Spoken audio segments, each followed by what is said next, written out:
કહેવત છે કે ગામ હોય ત્યાં ઉકરડો હોય જ. હવે આજના સમયમાં આવું સોશિયલ મીડિયાને લઈને થઈ ગયું છે. સોશિયલ મીડિયા ઉપર સોશિયલ કરતાં એન્ટી સોશિયલ કહી શકાય તેવા તત્વોની જમાત વધી ગઈ છે અને જેના કારણે સોશિયલ મીડિયા ઉપર ગામના ઉકરડા જેવું ગંધાતું થવા લાગ્યું છે. સોશિયલ મીડિયા ઉપર વધેલી ગંદકીની જમાત જોતા એમ જ લાગે કે અમદાવાદમાંથી પીરાણાનો ઢગ જે ઉલેચાઈ રહ્યો છે તે જાણે સોશિયલ મીડિયા ઉપર ઠલવાઈ રહ્યો છે. આવા જ એક અસામાજિક તત્વનું નામ છે કીર્તિ પટેલ. આ બહેન નામ કરતાં બદનામીના કારણે વધુ જાણીતા બન્યા છે. તેમણે આ સાથે સૂત્ર ચરિતાર્થ કરી દીધું છે કે બદનામ હુએ તો ક્યાં હુઆ, નામ તો હુઆ. કીર્તિ પટેલ પહેલા ફેશન ડિઝાઇનર હતા અને તેના પછી હવે સોશિયલ મીડિયા ઉપરની ગંદકીના ડિઝાઇનર બન્યા છે. સોશિયલ મીડિયા ઉપર નવા વિચારો કે નવા અભિગમથી વધુ ફેલાવો રડવાના બદલે વિવાદ સર્જીને વિવાદોનો હિસ્સો બનીને કે વિવાદમાં કૂદીને તેમની વ્યુઅરશિપ વધારી છે.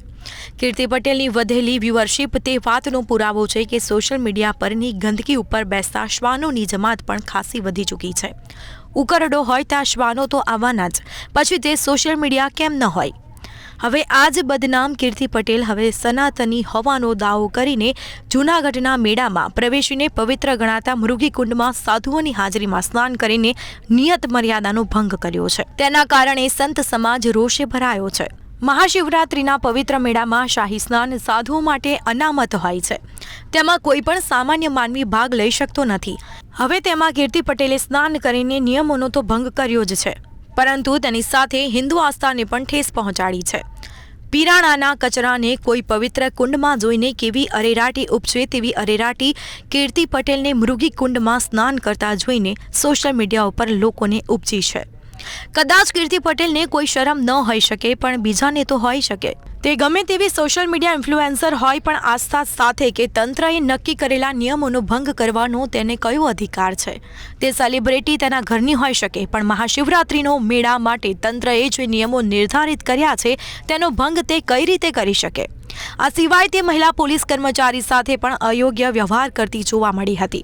શું આ રીતે બેફામ વલણ ધરાવતી કીર્તિ પટેલને એવા તો કયા શ્વાનોની ઓથ છે કે તે બહાર આટલી બિંદાસ થઈને ભસી શકે છે?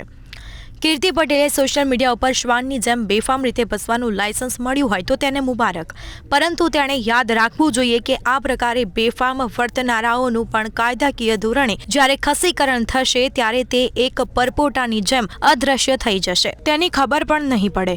હાલમાં જે તે ખૂંટના આધારે કૂદકા મારતી હોય તે ખૂંટ કાયદાના ગાડિયામાં ફસાશે ત્યારે નીકળી જશે, તેની પણ તેને ખબર નહીં પડે.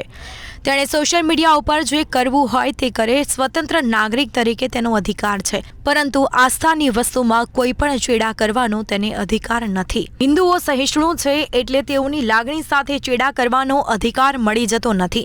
તેની પાસે જે નિર્લજ્જતાનો અધિકાર છે તે તેને આરામથી ભોગવે, પણ કમસે કમ બીજાની આસ્થાને તો તેની નિર્લજ્જતાનો ભોગ ન બનાવે.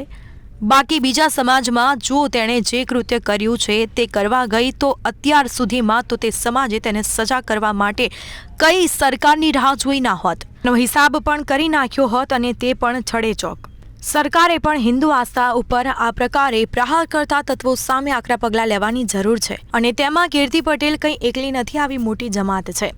ઉદારતાના નામે હિન્દુ આસ્થા ઉપર પ્રહાર કરતા તત્વોને તંત્ર ઝેર નહીં કરે તો હિન્દુઓએ પણ આવા તત્વો સામે ક્યાં સુધી સહિષ્ણુ રહેવું તેના અંગેનો નિર્ણય કરવો પડશે.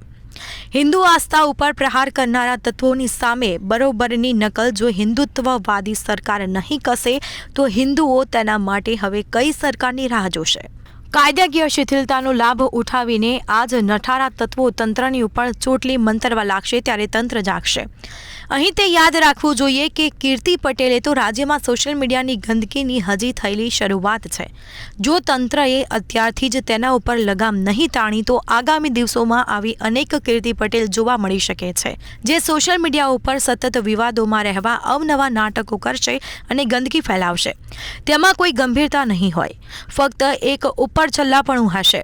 સમાજને બીમાર કરતી કીર્તિ પટેલ જેવી આવી ગંદકીને અત્યારથી જ સાફ કરવામાં નહીં આવે તો સોશિયલ મીડિયાને પણ પીરાણાનો બીજો ઢગ બનતા કોઈ નહીં રોકી શકે.